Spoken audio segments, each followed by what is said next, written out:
नमस्कार दोस्तों, ब्लडी सत्य के आज के इस बहुत ही ज़्यादा हैरान कर देने वाले खौफनाक एपिसोड में मैं आप सभी लोगों के सामने लेकर आ गया हूँ गुजरात के दंगों के दौरान घटी हुई ऐसी खौफनाक दिल दिला देने वाली भूतिया घटना की सच्ची कहानी, जिसे सुनने के बाद आप लोग ज़रूरत से ज़्यादा शेयर उठेंगे। दोस्तों, दिल संभाल के इस वीडियो को देखिए क्योंकि ये वीडियो बहुत ही ज़्यादा डरा देने वाला है। अगर आप इसे इमेजिन करेंगे तो ज़रूरत से ज़्यादा घबरा सकते हैं। जिस औरत के साथ ये घटना घटी थी ना, वो औरत की नॉर्मल जिंदगी मानो खत्म सी हो गई। ये पूरी की पूरी घटना की सच्ची कहानी मुझे व्योमी नाम की लड़की ने इंस्टाग्राम पर लिख भेजी, जो कि अहमदाबाद की ही रहने वाली है। 2002 के टाइम में गोधरा कांड हुआ था, आप सभी लोगों को पता है। इसमें इतनी मात्रा में लोगों की हत्या हुई थी, इतने लोगों की मौत हुई थी, इतने लोगों के घर जलाए गए थे कि आज आप इमेजिन करेंगे तो कांप उठेंगे। ना बच्चे देखे जा रहे थे, ना बूढ़े, ना औरत, ना प्रेग्नेंट औरतें, कुछ नहीं देखा जा रहा था। बस लोगों को नॉन स्टॉप मारा जा रहा था, घर से निकाल निकाल के पीटा जा रहा था, उनके ऊपर अत्याचार किया जा रहा था, उनके घर जलाए जा रहे थे। 2002 की बात है, जब व्योमी की उम्र यही कोई 9-10 साल की रही होगी। ये सारा कांड खत्म हो गया, कर्फ्यू वगैरह हट गया, अहमदाबाद की दुनिया धीरे धीरे करके नॉर्मल होने ही लगी थी कि व्योमी की सोसाइटी में एक औरत, जो कचरा उठाने वाली औरतें होती है ना, वो आती है और व्योमी के घर के सामने से कचरा उठा ही रही थी कि व्योमी की मम्मी बाहर निकली और वो औरत बताती है कि आप जानते हैं मेरे साथ कितनी अजीबोगरीब घटना हुई कुछ दिन पहले। व्योमी की मम्मी ने बोली कि क्या ऐसी घटना हो गई भाई, बताओ। तो वो औरत बताती है। वो औरत क्या बताती है उसे समझने के लिए हमें थोड़े पहले चलना होगा। ये दंगा हुआ बड़ी खतरनाक मात्रा में, काफी दिनों तक चला था। पूरे अहमदाबाद क्या, पूरे गुजरात में ये चलता रहा। फिर जब ये दंगे खत्म हो गए तो क्या समझ में आया कि काफी सारे लोगों की मृत्यु हो गई है, कई बेगुनाह लोग मारे गए हैं, काफी सारी मात्रा में लाशें अलग अलग सोसाइटी में पड़ी हुई है। अब जिस सोसाइटी की बात मैं आप लोगों के सामने करने वाला हूँ, सोसाइटी का नाम लेके मैं उसे डिफेम नहीं करना चाहता क्योंकि वो अहमदाबाद की काफी ज्यादा फेमस सोसाइटी है। 2002 के टाइम में उस सोसाइटी में काफी सारे घर जलाए गए थे और काफी सारे लोगों को जिंदा जला के मार दिया गया था। अब क्या होता है मैं बताता हूँ। जब ये दंगा चल रहा था तो वहां पर एक औरत का घर जला दिया गया होगा। उस घर में उस औरत के अलावा कोई भी मौजूद नहीं था। वो घर तो पूरी मात्रा में जल नहीं पाया, लेकिन वो औरत बुरी तरह से जलकर मर गई। ऐसे बहुत सारे लोगों की वहां पर मृत्यु हुई। अब इतनी सारी लाशें वहां पर पड़ी हुई थी तो किसी की हिम्मत नहीं हुई कि वहां की जाके सफाई करे, लाशें उठाए। रिश्तेदारों तक ने छोड़ दिया था डर के मारे। तो वहाँ की जो भी म्युनिसिपल कॉर्पोरेशन वगैरह होगी, मुझे नहीं पता, इतना आइडिया नहीं है अहमदाबाद गुजरात का, तो वहाँ पे ऑर्डर दिया गया कि जो कर्मचारी लोग हैं, साफ सफाई करने वाले सरकारी कर्मचारी, वो यहाँ पर जाएं और साफ सफाई करें। तो इसी साफ सफाई करने वालों में से एक थी वही औरत जो कि व्योमी की मम्मी से भी बात कर रही थी।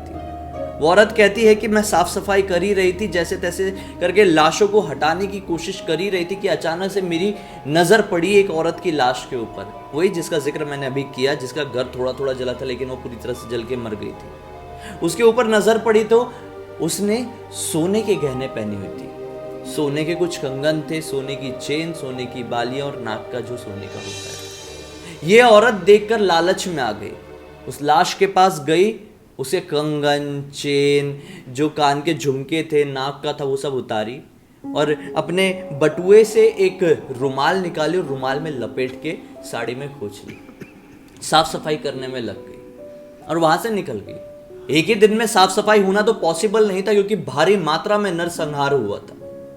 अब अपने घर पहुंचती है, घर पहुंचते पहुंचते उसे लगभग 2 बज जाते दोपहर के। अब वो आराम करती है, जैसे तैसे करके पूरा दिन काटती है और आ जाती है रात। दरअसल इस जो साफ सफाई करने वाली औरत है ना, इसके घर पर 2-3 लोग रहा करते थे, एक इसका हस्बैंड, एक इसकी बेटी। क्या होता है कि ये रात के समय खाना वाना खा के अपने हस्बैंड के बाजू में सो ही रही थी कि अचानक से इसे सपने में दिखाई देती है वही औरत की लाश, जो कि अचानक से बोल पड़ी।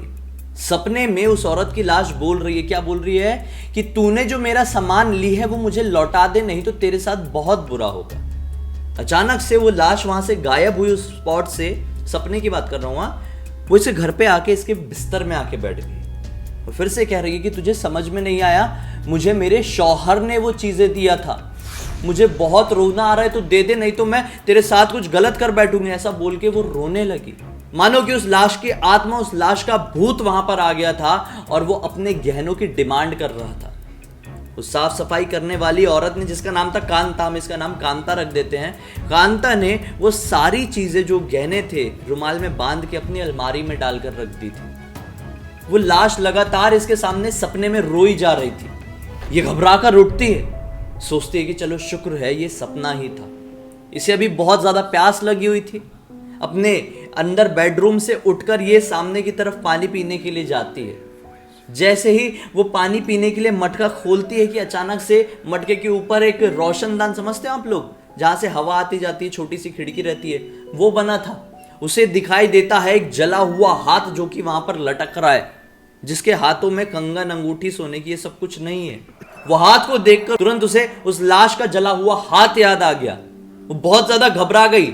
उसके हाथ से पानी का गिलास गिर गया। वो चीखते हुए अंदर भागी और अपने पति को सारी बात बताई। पति ने बोला कि अरे बुरा सपना था, तू सो जा, फालतू बात मत कर, सुबह उठ के मुझे काम पे जाना है। वो सो जाती है। अगले दिन वो काम पे नहीं जा पाती है क्योंकि उसकी हिम्मत नहीं हो रही थी। सुबह उठते से उसका पूरा शरीर कांप रहा था। ये अपने दोस्त के पास जाती है, सहेली के पास, जो कि उस दिन साफ सफाई में उसके साथ थी।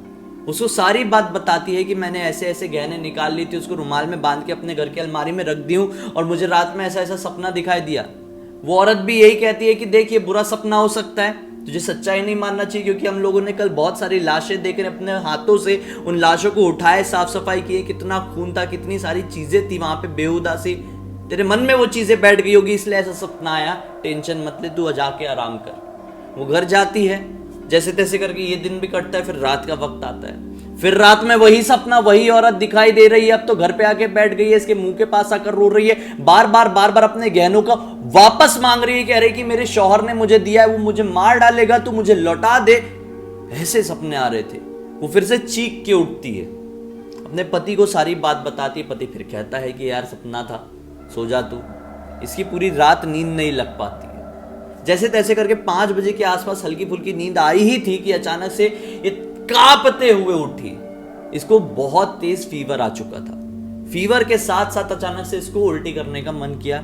ये भागते हुए वॉशरूम की तरफ गई और उल्टी से खून की हुई। पति अब घबरा गया, बोला कि कुछ गड़बड़ है। ये बोलती है कि नहीं, मुझे पहले अपनी सहेली से बात करनी है। उसकी सहेली को फोन लगाता है पति। सहेली घर पे आती है, वो बताती है देख मैं तुझे बता रही थी ना कुछ परेशानी है, हम जब से वहां पर गए हैं, लाशों को साफ किए हैं और जब से ये सब कुछ हुआ है, मुझे सपना आ रहा है मेरे साथ ये सब कुछ होने लगा है। सहेली बोलती है कि सही बात है, सोचने वाली बात है। डॉक्टर के पास से ले जाना एक चारा है, डॉक्टर के पास ले जाओ, इलाज विलाज कराओ। डॉक्टर कुछ ब्लड रिपोर्ट के लिए कहता है, ब्लड टेस्ट के लिए कहता है। ब्लड रिपोर्ट आती तो बिल्कुल नॉर्मल। भाई पति और सहेली हैरान किए तो बिल्कुल नॉर्मल थी, अभी अचानक से क्या हो गया, रिपोर्ट भी नॉर्मल है। इसको सपने आने बंद नहीं हो रहे थे। अब खुली आंखों में भी वो औरत दिखाई दे रही थी, मतलब बिना नींद के। वो रास्ते में चली रही है तो वो उस औरत की शक्ल किसी में भी देख पा रही थी, जो उसे देखकर रो रही है और अपने गहनों की डिमांड कर रही है। अब ये घबरा गई। गहने काफी महंगे थे और ये थी गरीब औरत। इसके मन में लालच तो था भाई, लेकिन क्या होता है, इसकी सहेली बोलती है कि नहीं, तेरे साथ ना कुछ बाहरी हवा लग गई है। एक काम कर, मैं एक पीर बाबा को जानती हूँ, उसको जाके दिखाते हैं। वो जैसे पीर बाबा के पास जाते हैं, पूरी बात बताते हैं। पीर बाबा कह देते हैं भाई कि तुमको अगर बचना है, जिंदा रहना है, सही सलामत रहना है, तो जो गहने तुमने लेके आई हो ना, वो लौटा दो। ये बोलती है कि मैं कैसे लौटाऊं यार, कोई इंसान थोड़ी है जो जाके हाथ में थमा दूंगी।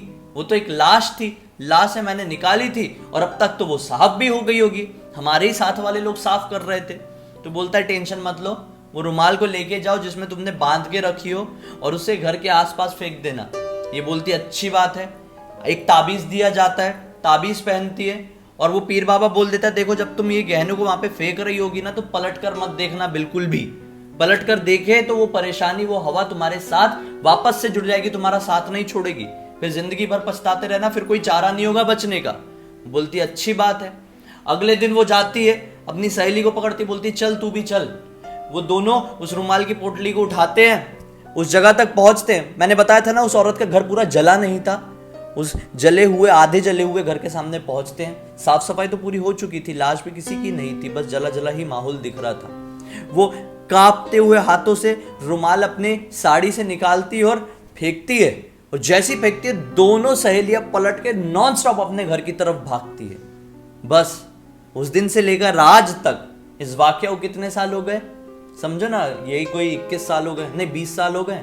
इन 20 सालों में आज तक उस औरत को ऐसी कोई परेशानी नहीं हुई, लेकिन आज भी जब भी उन 2-3 रातों को वो औरत याद करती है ना, तो ऊपर से नीचे तक सिहर उठती है दोस्तों। ये बात बहुत सारे लोगों को पता है उस सोसाइटी के, लेकिन बहुत सारे लोग इस बात पर विश्वास नहीं करते। कैसे करेंगे? क्योंकि ये चीज सुपर नेचुरल चीजों से जुड़ जाती है, पैरानॉर्मल चीजों से जुड़ जाती है, और हमारा साइंस हमें ये सब चीजों के ऊपर विश्वास करने की अनुमति नहीं देता है। इस औरत को वो सच्चाई पता है, क्योंकि इस औरत ने ही ये सब कुछ एक्सपीरियंस किया था। इससे हम एक चीज जरूर समझ सकते हैं कि इस दुनिया में कभी भी लालच नहीं करना चाहिए, और खासकर ऐसा लालच जो कि मुर्दों से जुड़ा हुआ है, वो तो बहुत ही खौफनाक साबित हो सकता है यार। क्या आप लोग किस हद तक जाएंगे? खैर, इस वीडियो से आप लोगों को कुछ अलग पता चला है या डिफरेंट लेवल का मनोरंजन हुआ है तो वीडियो को लाइक जरूर कर देना। चैनल को सब्सक्राइब करके बेल आइकन दबा के ऑल के ऑप्शन में क्लिक करना, क्योंकि इस तरह के हैरान कर देने वाले खौफनाक वीडियोस आप लोगों के सामने डेली लेके आते रहता हूं। इंस्टा के लिंक इस वीडियो के डिस्क्रिप्शन बॉक्स में क्लिक करके डायरेक्टली वहां पर पहुंच जाइए, और इसी तरह से अपनी जिंदगी से जुड़ी हुई कोई भी कहानी जो आप पूरी दुनिया को मेरे वीडियो के जरिए बताना चाहते तो लिख भेजिए। हो सकता है मेरा अगला वीडियो आप लोगों की कहानी के साथ ही बन रहा हो। चलिए कल फिर से मिलता हूं, तब तक के लिए बहुत बहुत धन्यवाद दोस्तों। आप लोगों का दिन शुभ हो।